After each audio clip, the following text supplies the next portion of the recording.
The honest truth about running, weight loss, and why it's so slow, I'm going to tell you something that took me years to understand. Running alone will not necessarily make you lose weight. Not the way that you actually think it will. Not the way that the running apps and the fitness magazines will promise it will. I know this because right now I'm the heaviest I've been in years, 230 pounds. And I'm a runner of 6 years of using the Maffetone method, aka slow running, and a self-designed 50-mile ultra runner, a 100-mile training weeks, and still 230 pounds. So what went wrong? Well, nothing went wrong. And that's the honest answer.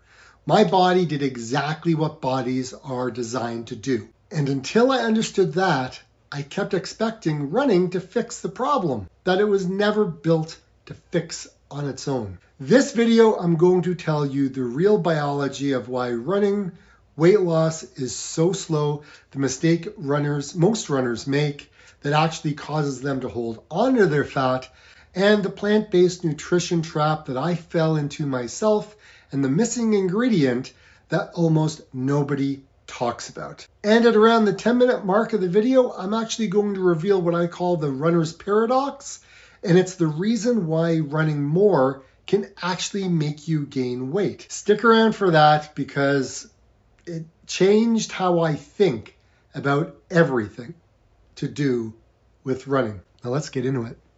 Here's the first thing you need to understand about running and weight loss. Your body is a survival machine, and survival machines optimize for efficiency. When you first start running, your body burns a significant amount of energy to complete the effort. Your muscles are inefficient. Your cardiovascular system is working hard. Your calorie per kilometer is relatively high. But here's what happens as you get fitter. Your body adapts. You get better at running. It learns to do the same work with less fuel. This is called metabolic adaptation. And it's not a failure. It's your aerobic system working perfectly as designed. Look at the difference in calorie burn between these two runs at the same distance. As I got fitter, my body needed less fuel to do the same amount of work. That's the aerobic base building. That's what we're training for. Specifically for me, that's what I do. Here's the implication for weight loss that nobody explains clearly. Well, to me anyways. As you become a better runner, you burn fewer calories per kilometer. The better you get at the thing that you're using to lose the weight, the less effective it becomes as a weight loss tool strictly on its own. This is why the runner who starts a training program in January often loses weight quickly at first, and then it hits a plateau by March or April, even though they're running more than ever. The body adapted, and that's actually good news because it means your fitness is improving. It just means you need to understand what else needs to change alongside the running. Now here's the mind shift I want you to make right now. Stop asking, why isn't running making me lose weight faster? And start asking, what does my body need alongside the running to keep making progress? Those are two completely different questions. And the second one has much better answers. Now let me talk about the mistake most runners make.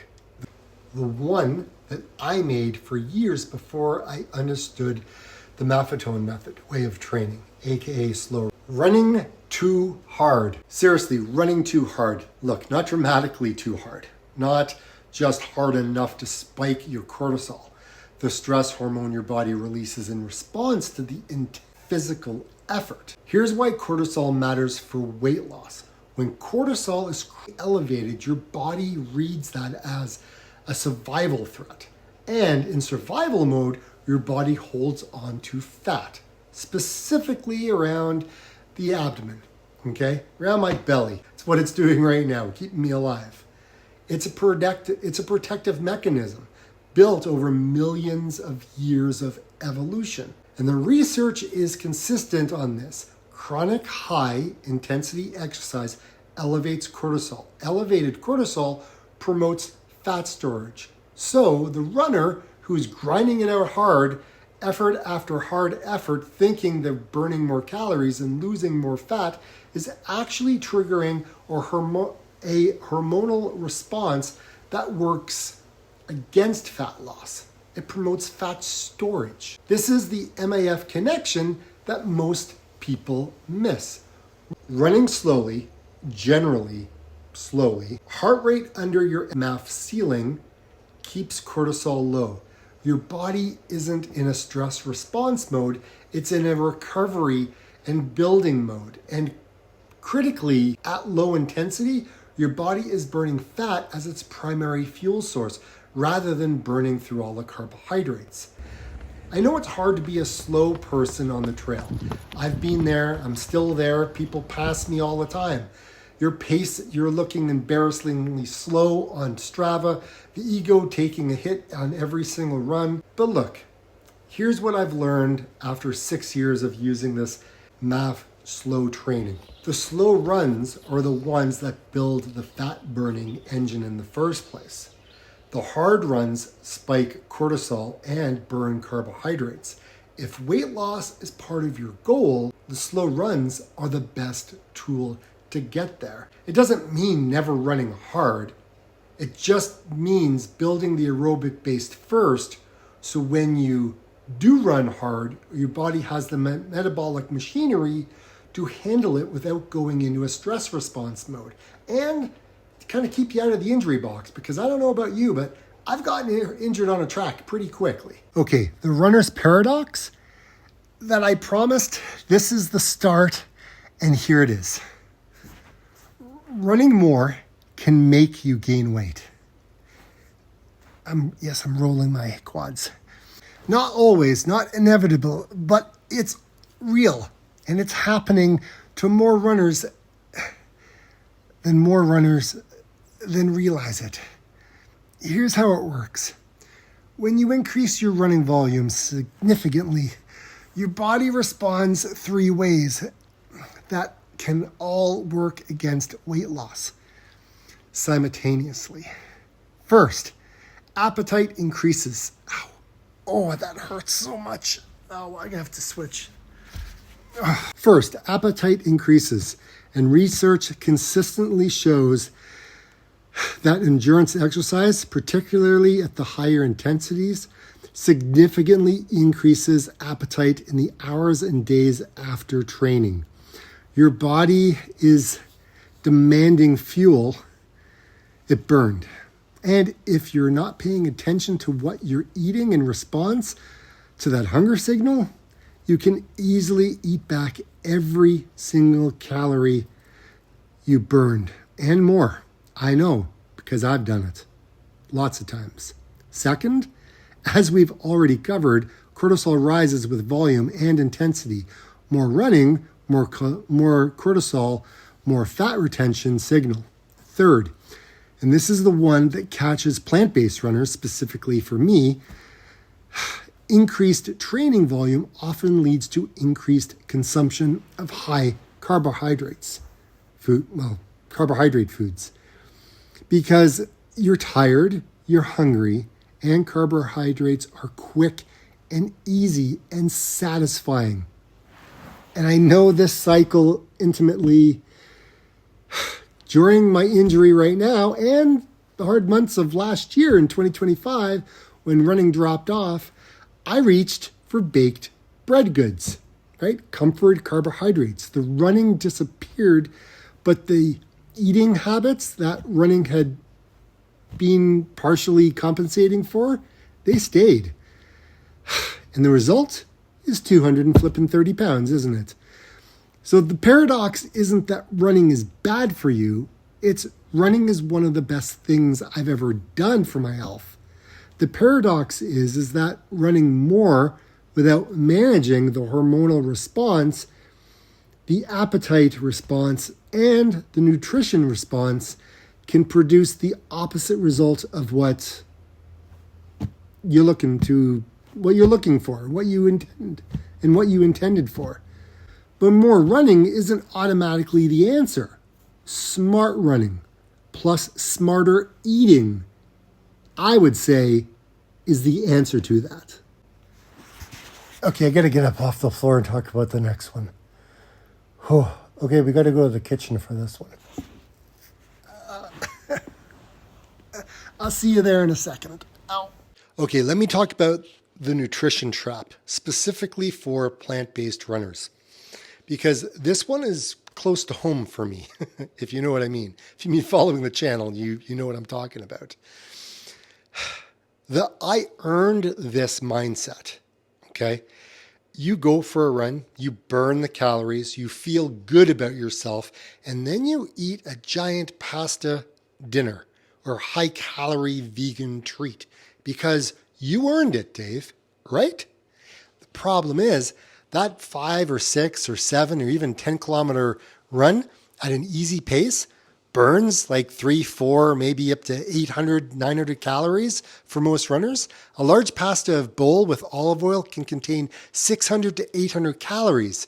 The math doesn't work, but the feeling that you earned a reward overrides the math. Here's what actually works for plant-based runners, and maybe all runners, trying to manage weight alongside running. Protein, and fiber first. Not as a restriction mindset, but as a society. So I can't even say the damn word. Satiety strategy. High protein, high fiber means it keeps you full for longer, and it reduces the appetite spikes that follow running, and it supports muscle repair at the same time. Look, my go-to meal after a run is a large bowl of lentils and chickpeas with, sometimes we have roasted red peppers or vegetables and a handful of leafy greens. Look, and a tablespoon maybe of tahini mixed in, okay?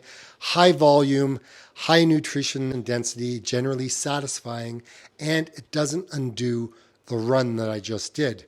And the other thing I've changed, I eat before I get hungry. Not like reactive eating after training where I'm ravenous or I'm reaching for whatever is quickest. Planned, prepared, real food waiting for me. That is the way that I do it. Preparation is the whole game with the whole plant-based nutrition. Well, even if you're carnivore, the same type of thing. When the right fruit is there, you eat it. And when it isn't, you eat bread. That's what you do. You eat bread. Here's another piece that running channels talk about, and it's strength training. Running, particularly long, slow distance running, can actually reduce muscle mass over time if you're not building and you're maintaining it elsewhere. And muscle mass is your metabolic engine. More muscle means higher resting metabolism, which means more calories burned even when you're not moving. Look, I've heard it from people in the comments. I hear you. And you're suggesting rucking, weights, yoga, and you're right. This is something that I need to add to my own comeback plan. Look, you don't need a gym. I have one, but you don't need one. 3 movements that any runner can do at home are lunges for the running specific leg strength, planks for core stability and running economy, and squats for overall lower body strength and muscle mass maintenance. 2 to 3 sessions per week, 20 minutes each, not to replace the running, to protect the metabolic base that makes the running sustainable long term. If you've been running consistently and the weight isn't moving, this is often the missing piece. Weight loss is a side effect of a healthy running habit, not the main goal. Not the goal the habit is built around. When you chase weight loss through running as a primary goal, you end up running too hard, eating in reaction to training, and fighting your own hormonal response. When you build a genuine aerobic base using the MAF formula or Zone 2 principles, managing your nutrition with intention and protect your muscle mass with some basic strength work, the weight moves. It really does. And slowly and honestly, it will stay off. Look, I'm 230 pounds right now. That's my starting point. And I know from 6 years of evidence that when I put these pieces together properly, the running, the nutrition, the strength, my body responds. It doesn't just happen overnight. And look, that's okay, because I'm here for the long term. And I want to know, what's one thing that you've changed in your routine that finally moved the scale for you? Drop it in the comments below. And if you're just starting out and carrying some extra weight, my video on the easiest way to start running if you're overweight is linked below. And that's your first step. So like I always say, get out and run.